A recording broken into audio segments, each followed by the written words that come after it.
Добрый день! Я продолжаю перечитку школьной программы. В этой публикации речь пойдет о метели из цикла повести Белкина Александра Сергеевича Пушкина. Ранее я уже рассказывала о барышне-крестьянке, выстреле и станционном смотрителе. Когда-то это произведение казалось мне самым романтичным из всего цикла. Что-то вроде истории барышни-крестьянки, но еще более усугубленной сантиментами. Теперь, перечитав заново, я в замешательстве. С одной стороны, мои школьные впечатления подтвердились, а с другой я поняла основную идею произведения. Нужно покориться судьбе. Это меня сильно удивило.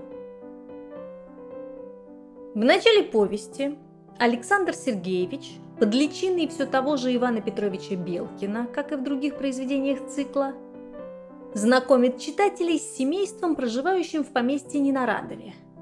Это Гаврила Гаврилович Р. с супругой и их 17-летняя дочка на выданье красавица Мария Гавриловна. Она, как и положено романтической барышне, влюблена. Но предмет ее страсти, армейский прапорщик Владимир Николаевич, не нравится родителям, поскольку беден. Однако это не мешает влюбленным переписываться и ежедневно встречаться в роще до тех пор, пока не наступила зима и в их арсенале остались одни письма. Такое ущемление возможностей привело к тому, как пишет автор, что они, что весьма естественно, дошли до следующего рассуждения – бежать и тайно венчаться. Причем инициатором, конечно, был кавалер, а барышня долго не могла решиться на его предложение. Но, наконец, поддавшись на уговоры, влюбленная Мария Гавриловна тайно покидает родительский дом. Однако вся природа ополчилась против этого плана. Ветер дул навстречу барышне, мешая идти из дома к дороге. Метель запутала Владимира Николаевича и не позволила приехать в церковь к нужному времени. Вместо этого та же природа, судьба или рок привели на свадьбу совершенно другого жениха, который в результате общего замешательства и полумрака храма стал ее мужем. Любопытно, что он, обвенчавшись, вышел вон и уехал, не интересуясь ни самим событием, ни последствиями.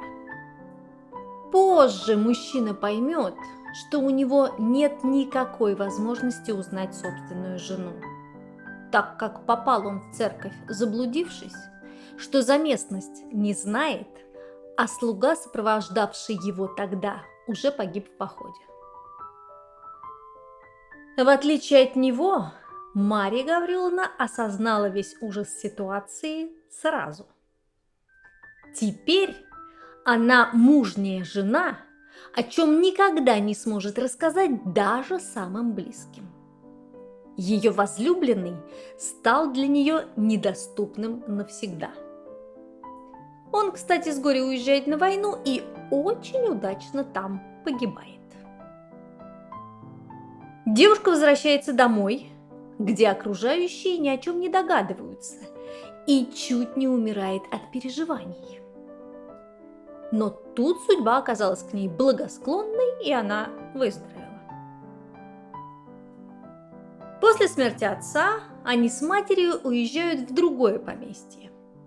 Там спустя 4 года появляется, по словам автора, раненый гусарский полковник Бурмин с Георгием в петлице и с интересной бледностью.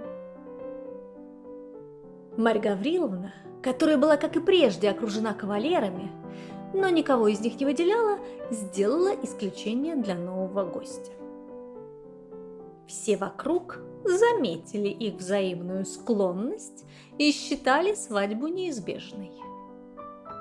Однако мы-то с вами знаем, что это не так, ведь Марья-то Гавриловна уже замужем. Но выяснилось, что и Бурмин не свободен.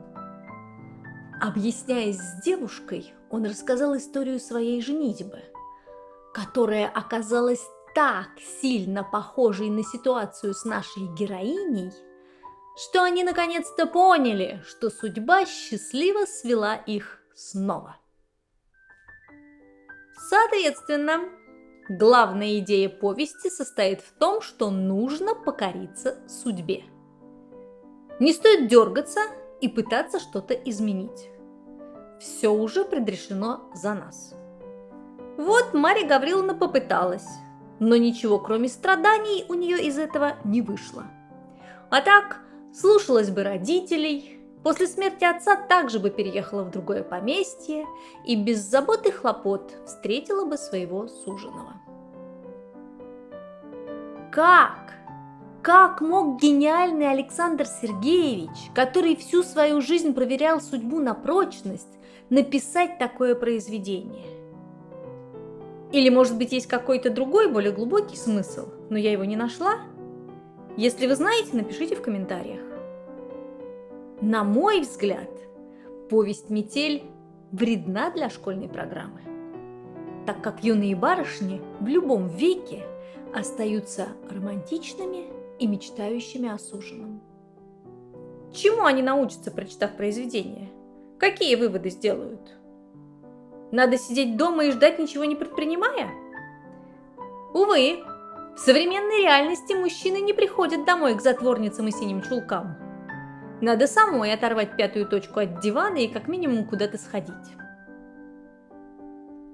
Хотя, с другой стороны, в программе по литературе для школы так мало произведений со счастливым концом. То собачку утопят, то забьют кого-то до смерти, то отец сына порубает.